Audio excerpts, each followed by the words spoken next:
Yes, I am happy you shared that. And as you were sharing, I went back. I had remembering my own experience coming to Germany because, as you mentioned, the language deficit can be used as a form of cognitive analysis because when we migrated here, my son had the same challenge where it was time for him to go to high school, and the primary school suggested that he should go into a different stream, not the academic stream, which is a gymnasium here.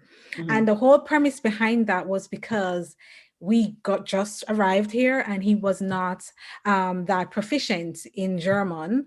Mhm. And I had to advocate for him. And luckily, because we were coming from Canada, we had the government cognitive abilities assessment test, Okay. and that when they looked at that, he scored quite high.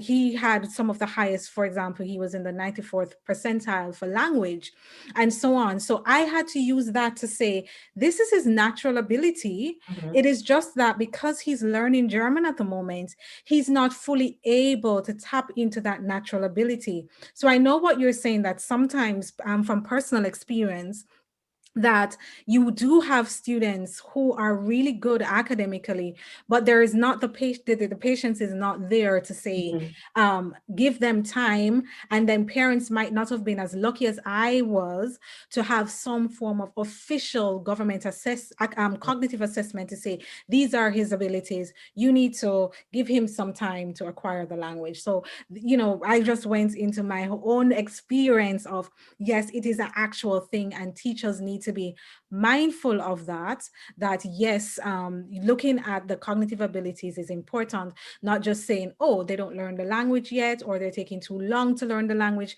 because again, taking too long to learn the language could also be associated to the trauma of having Right. to relocate, or even if it was an economic migration and there wasn't much trauma, it's just a trauma of being isolated because friends don't have the patience, or school age children don't have the patience to try to understand what they're saying and so on. So they're Mhm. going through that social isolation.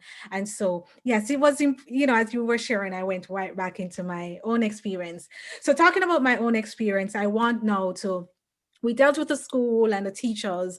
I want to equip parents who are listening, who are immigrants, or not just that, but you do have German parents who might have a biracial child. And Mhm. this is the first time they're now opening up to this whole world of discrimination and racism. So, how then can parents support their racialized children as they navigate the education system? Right. So I think, attending summits like this is obviously a really good first step. So first and foremost, being aware that these challenges exist. I think for a lot of racialized families and parents, Dr. Burke, based on your own experience, you know your son, right? Like, you know what their abilities are, like they're your favorite person in the world, and you believe that everybody should see what you see in your child. And so oftentimes I think parents take it for granted that schools understand their child in the same way that they understand their child and their child's abilities. And so the first step is to recognize that that is often not the case. Teachers are overburdened. They're dealing with multiple students in a classroom, and they quite frankly might just not be taking the time to get to know your child in the way that they need to get to know their child in order to provide them with the best support. So keeping that in mind is the first step. I think what often happens for immigrant families as well is that they're used to a particular type of relationship with schools in their home countries.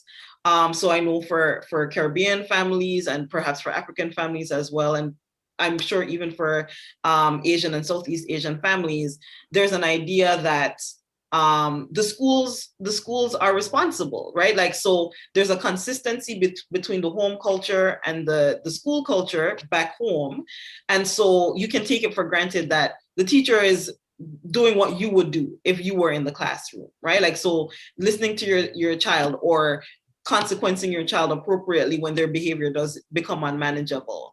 And so there's an automatic trust that immigrant parents specifically tend to have in the school systems that doesn't necessarily play out, and definitely not to the advantage of their child.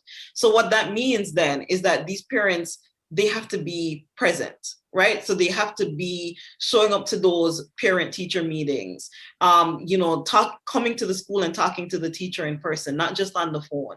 And which obviously is going to be a challenge for some families versus others, because I know some families simply, you don't have the time, like your work schedule doesn't coincide with the times that a teacher is able to meet.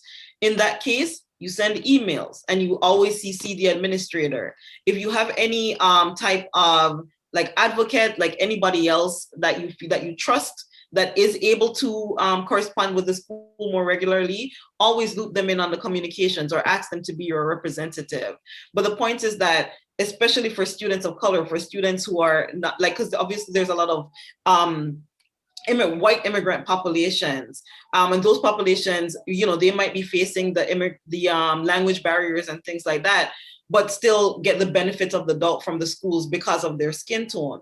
But for families who are families of color, again, these racist assumptions that exist means that they have to be more insistent on their advocacy. Aside from like keeping constant communication with the school, the other part is in terms of how you support your child. So if your child comes home and says the teacher doesn't like me, don't assume that your child is the one that's in the wrong and is acting up and just doesn't like that the teacher doesn't like their behavior. Think about the child's behavior in context, and then ask the child really specific questions. Why do you think the teacher doesn't like you? What happened at school? And then don't, and I'm sure, Dr. Burke, you talk about this in your parenting classes, the need for ongoing communication with your child. So don't just talk to your child when a problem comes up, but try to talk to them consistently so that when a problem does arise, they're able to share without feeling embarrassed or feeling like defensive.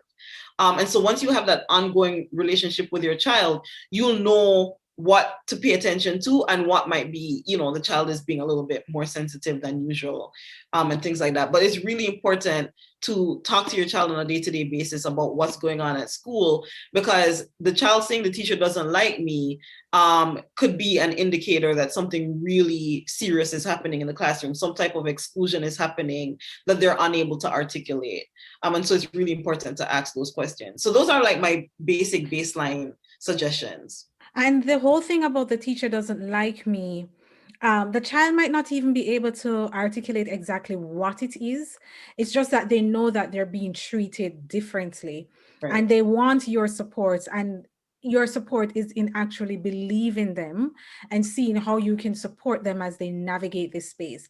Even if you go and speak with a teacher, because some students might say, you're going to make it worse for me if you go and speak to the teacher, because some teachers might then be offended that this child reports that I don't like him or her, and I have not done anything explicitly to say that I don't like him or her. But it's for the parents to say, how are we going to navigate this space? What kind of support you need from me, and we can see how we can work it out.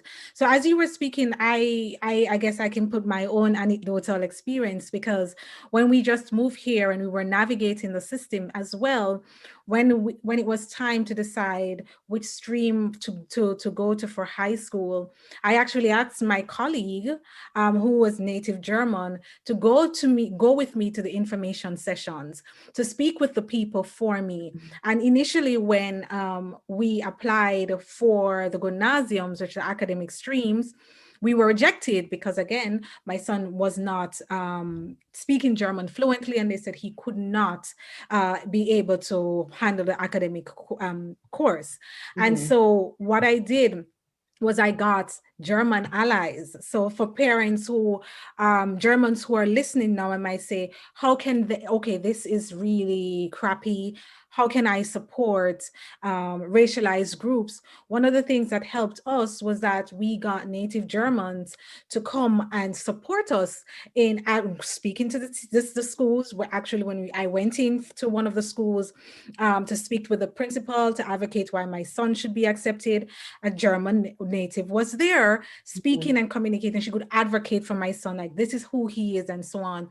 So as a German, if you do not know what to do, become an ally, help the immigrants to navigate the space, because I am an academic, and I can tell you, even though as an academic, it's a shock to your self-esteem. And if you're not that confident as a parent, you can pull back and you say, oh, it's just how the system is. Right, Let's just hope for the best. right. So if you don't know if you can assist an immigrant family in that way, that's one of the best routes to take. And for parents is to get other people on your side and document, not just phone calls, but put everything in writing in emails and so on.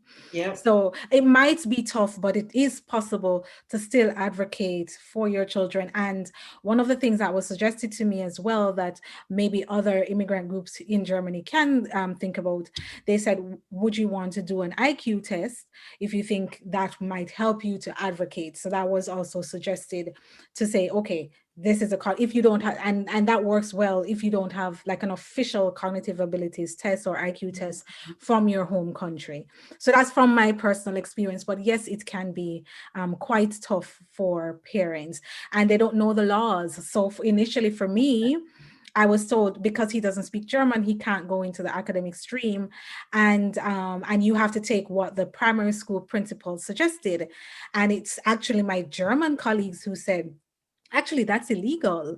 You can send your child anywhere you want to go. It's not determination of the principal. So these are the things why it's important to have native allies.